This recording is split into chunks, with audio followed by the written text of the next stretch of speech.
When there was a mobilization in Russia, I hopped in my car, drove away from Moscow to Turkey in a car.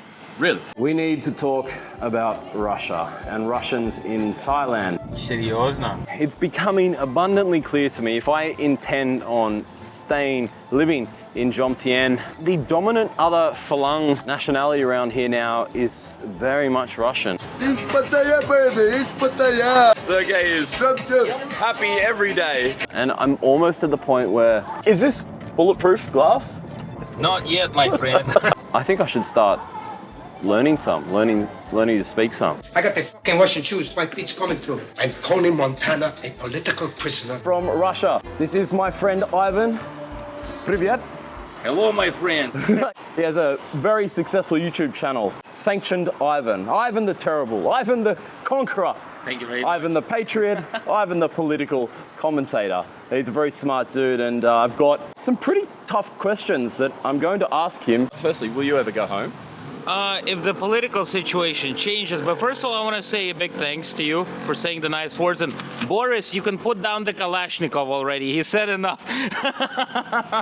Boris is pretty big. When I arrived in Thailand almost 2 years ago, I knew nothing about Russia and I knew nothing about Russians. I saw them, I thought they were not very smiley, not that friendly and grumpy. Really, all I knew about the country was what I'd seen on the television, on the news, in the newspapers. Living in Jomtien, 18 months later, all my neighbors are Russian. So I come to you today and I want to get a bit of insight from someone that has lived in Moscow and then chosen to live overseas. You mentioned my channel. The reason I made it was to show people outside of Russia at how Russians live, and you know that we're not all monsters and stuff like that. And there's obviously decent Russians and bad Russians. But if you look to places like Thailand or Turkey, because actually when there was a mobilization in Russia, I hopped in my car, drove away from Moscow to Turkey in a car. Really? Yeah. Was that because you were of an age that you might be Yeah, called up? I mean, I probably wouldn't be called up, but there was like an 80% chance. And I'm not going to be taking the chances, That you know is what a I mean? pretty high percentage chance. Yeah. Если терем с дворцом кто-то занял. Bit of Russian folk music going on in the background. Thank you. Bit of Russian folk music going on in the foreground as well. I'll just give some context. Ivan is pretty well a political commentator. I do wonder if he was to ever go home, would you get disappeared out the window? You know, that's actually a good question. I think that if you've been out of Russia for quite a long time, they take your phone, they take your laptop, Right. and they're going to be checking everything. And then they're going to find my YouTube channel. They're going to be like, Ivan, what is this? You know? What is this? It's time to go to Gulag for 10 years, you know? It's going to be like that. So I don't want to be trying to test my luck. How wealthy do you have to be to make it all the way to Thailand for a holiday? Are the people that I see in the resort across the road from me, are they representative of the upper echelon of ultra wealthy, or are they normal, or are they low-income families that have come here on like a bank loan or something? Who are the people that come to Thailand? That's actually a very good question. I'll tell you one thing. I know a lot of people that do like normal jobs, you know, working in a shop, working as an electrician, I don't know. You know, all the normal jobs. They basically work for the whole year and then they save up.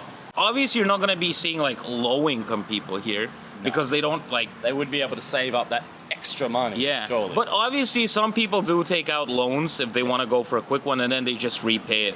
A bunch of the people staying in these resorts, they probably are on credit. There probably has been a loan taken out, and then they will go back home, they will work and they'll pay off that loan, which is not dissimilar to what we do with our Visa cards in Australia or the US or England. They look clean, they look calm, they don't look like the warmongers that we see on the news. And in the West, you know, the reporting coming out of Ukraine and Russia is that both sides have done horrific things. Ukrainians and Russians lived in the same neighborhood. Everybody was like, we're in the same plate here, you know?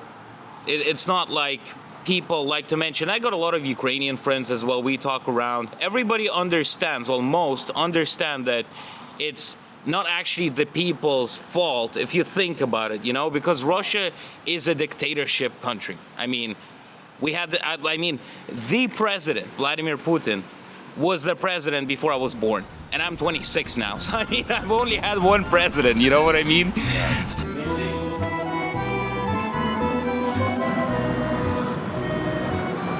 Here we go. We're in Ivan's Mercedes, this big German tank. Is this bulletproof glass? Not yet, my friend. Maybe you should look into that if your channel keeps going the way it is. And we're off to a Russian cafe for lunch. I'm just telling a story right here. There was a big earthquake in Turkey, collected a lot of money, like $5,000 or $6,000, and we just try to help people because I don't trust charities because, you know, the administrative costs goes out to God knows where and the money goes away. So this is the beginning of your YouTube success, right? There was an earthquake in... No, it was one of my most unviewed videos ever. Unviewed? Yeah. You going around with all this donated money and buying stuff and giving it out to the poor victims of an earthquake. Yeah. And it was the most unviewed video he's made. But you know, I didn't care about it because it was actually not me helping, it was the viewers. Yeah, they paid money. Yeah, they were sending tons of money. I was just driving around and getting all that stuff and bringing it over. That's all I did, you know? Mr. Ivan is taking me to my first ever Russian restaurant. And I'm gonna try Russian food for the first time in my life. That's a Russian car. It's actually a Soviet car that was, it was bought by Lada from Italy. It was a Fiat 124, and then they remade it into a Lada. As a Lada. Yeah, so it's more like sturdy and rigid for the Russian roads. This is also my first Russian car. Oh, there's a Soviet soldier in there. And that's Russian license plates right here as well. Oh, you're kidding. Yeah.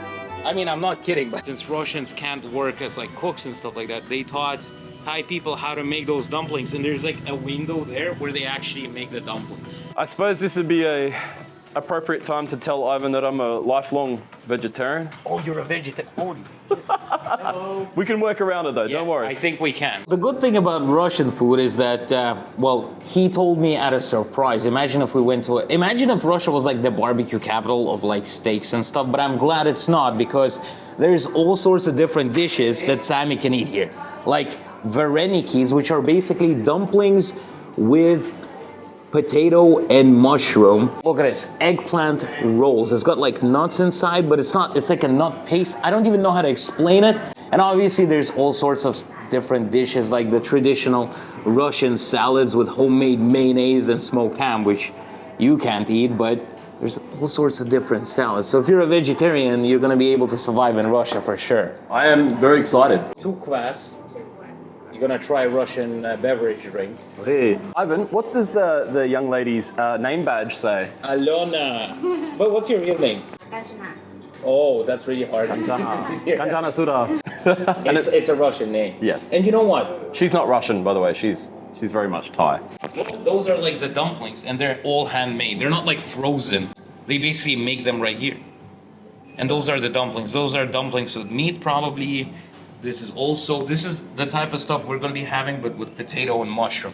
They almost look like Italian tortellini. Yeah, we got a lot of similarities, you know? So what kvass is, for you guys that don't know, it's basically made the same way as a beer would be made. And I wanna see your honest opinion on this. I mean, if you don't like it, you don't like it. You got different taste preference.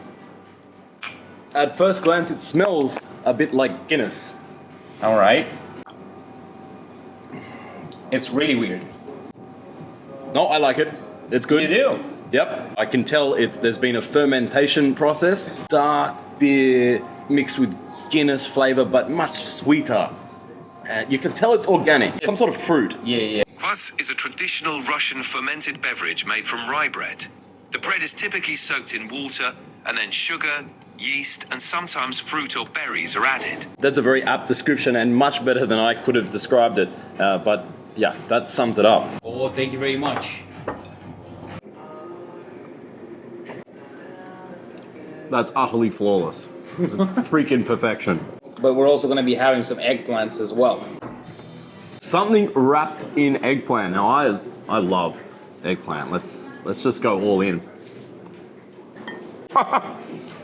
You like that? Hands down, that's one of the best things I've eaten in the last 20 months. Let me try this. Hands down. Bro. Yeah, this is actually really good. I haven't tried this here, you know. That nut-based filling. And garlic as well. It's freaking amazing, bro. Unbelievable.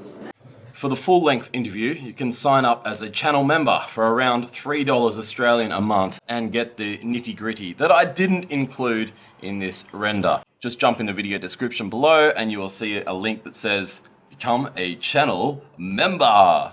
Thank you for tuning in. I'll see you next time.